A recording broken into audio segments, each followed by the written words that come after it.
Nah nih, kemarin kan Pak Anies Baswedan hadir nih di acaranya Demokrat. Kendati pun Pak Anies Baswedan tidak diundang, tapi beliau tetap menyempatkan diri untuk hadir ke acara itu. Nah, saya kira ini adalah contoh yang baik untuk ditiru semuanya. Dan ini juga merupakan contoh dari menjaga persatuan dan kesatuan. Beliau berhasil menyampingkan ego beliau, yaitu dengan rasa malu, tanpa ragu-ragu tetap hadir ke acara itu, sehingga meninggalkan apa yang sudah terjadi dan pernah terjadi ketika Pilpres waktu itu. Masih ingat kan Pak Anies Baswedan menyebabkan Pak SBY nangis pada saat itu. Nah, ya contoh aja yang begini gitu. Dan Demokrat nih makasih juga ya karena sudah menyajikan makanan yang enak-enak gitu, sehingga banyak peminat yang datang walaupun tidak diundang. Bagaimana menurutmu? Merembak apa? Ya, polusi nggak masalah. Tapi ketika di ranking, teman-teman, orang Jakarta tuh nggak nganggap itu masalah. Yang katanya 19 juta kan ada ini.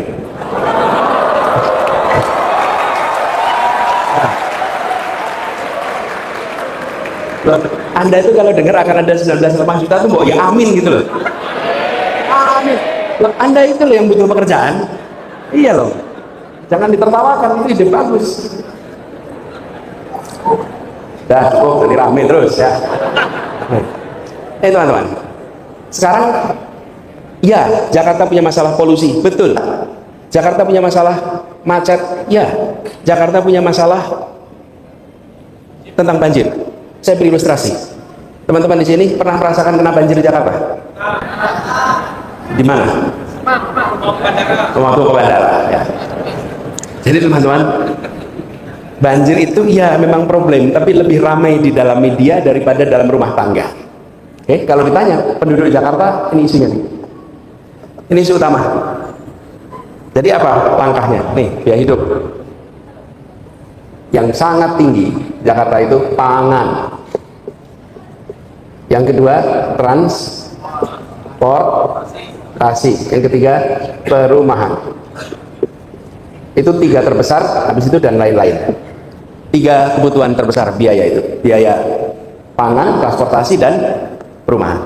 Nah sekarang saya ini Mas Dimas melihat ketimpangan di Jakarta nih. Udah lihat ketimpangannya?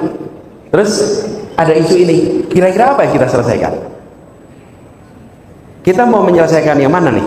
Yang rame di media atau yang senyatanya menyelesaikan persoalan warga Jakarta? Waktunya nggak cukup, cuma 5 tahun, sumber dayanya ada. Dan persoalan yang apalagi kalau ternyata air. Nah, air di Jakarta. Air di Jakarta itu agak beda dengan tempat lain. Air di Jakarta itu berhadapan 3 front bersamaan. Jadi posisi Jakarta ini kalau dibayangkan kira-kira seperti ini utara. Ini laut.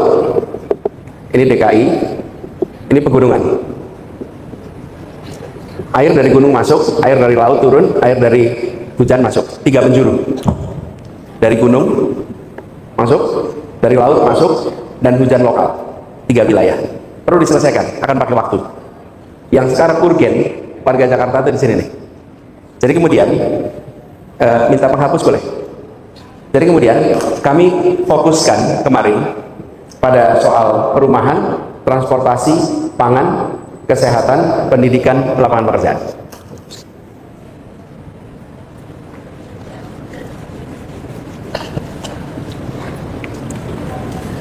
Yang soal, saya ingin mulai dari soal transportasi. Ini saya dorong transportasi. Kenapa? Kota modern, penduduknya menggunakan transportasi umum untuk kegiatan rutin. Betul nggak, teman-teman? Di Jakarta itu sempat menjadi masalah karena warga Jakarta yang pakai kendaraan umum per hari itu hanya sekitar 300 sampai 350 ribu per hari dari jutaan orang yang melakukan mobilitas di Jakarta. Lalu kita membangun di sini yang namanya Jaklingko, nanti saya akan jelaskan.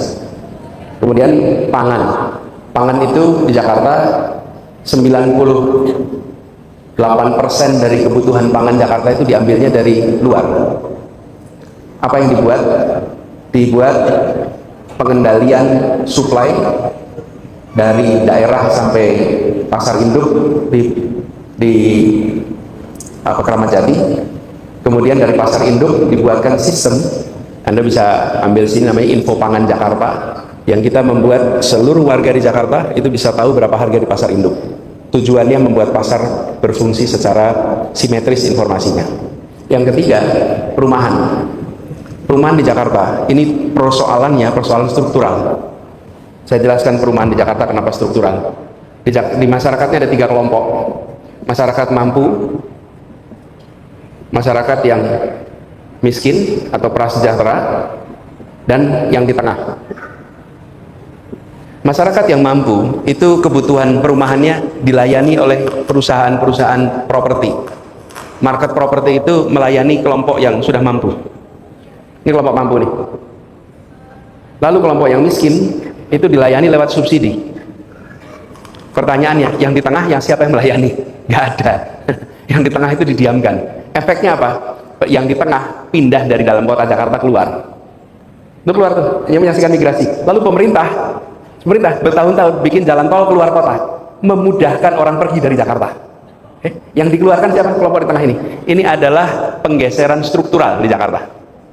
Karena market properti untuk yang makmur, yang miskin pakainya subsidi, yang di tengah nggak ada program apapun, dan di tengah kegusur semuanya keluar. Teman-teman, ketika menyaksikan sebuah kota penduduknya geser-geser keluar, kalau Anda jadi pengelola kota, Anda harus berpikir, sudah adilkah kota ini sampai semua orang harus pergi dari kota ini? Kok bisa bertahun-tahun orang terusir keluar, kita diam aja gitu? Lalu kita menganggap, oh ya, di luar harganya lebih murah. Apa yang terjadi? Tanah di Jakarta harganya mahal terus. Banyak sekali kebijakan-kebijakan yang tidak berpihak pada yang di tengah dan ini bawah.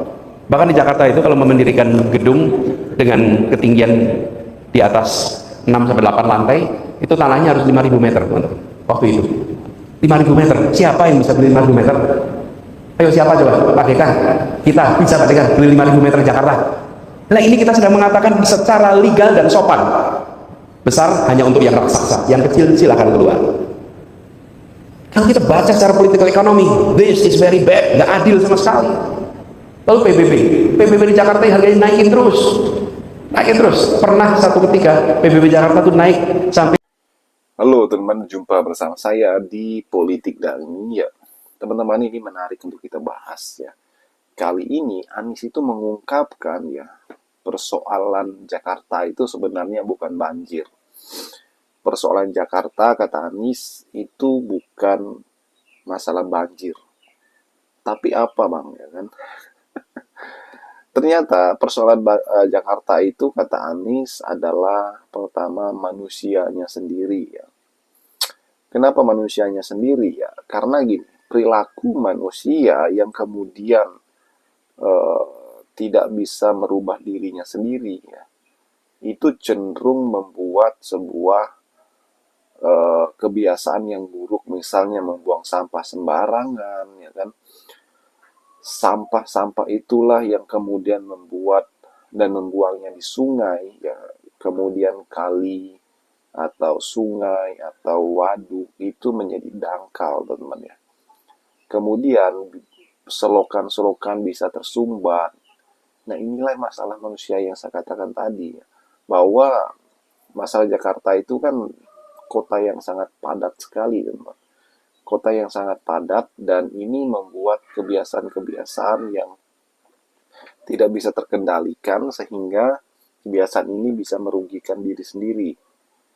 Nah, karena banyaknya manusia ini tadi, kemudian masalah transportasi, ya kan, kemacetan yang sangat luar biasa, ya, sehingga membuat masalah lagi. Kemudian polusi udara tidak sehat, ya kan, karena over teman-teman, ya.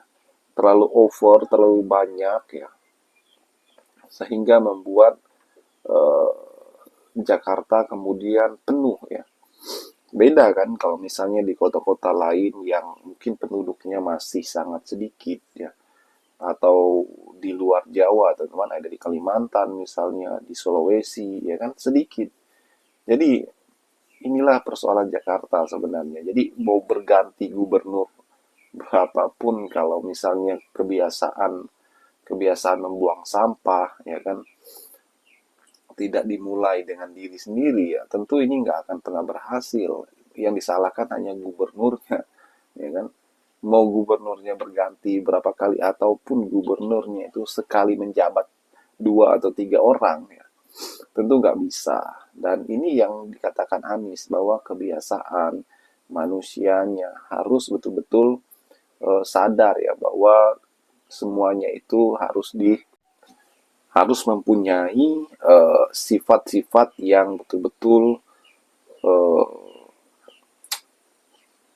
sadar bahwa kebersihan itu adalah yang utama ya, karena akan menyelamatkan diri sendiri, menyelamatkan orang lain, menyelamatkan lingkungan ya dari ancaman-ancaman banjir, longsor dan sebagainya. Itulah yang betul-betul harus diimplementasikan. Bagaimana menurut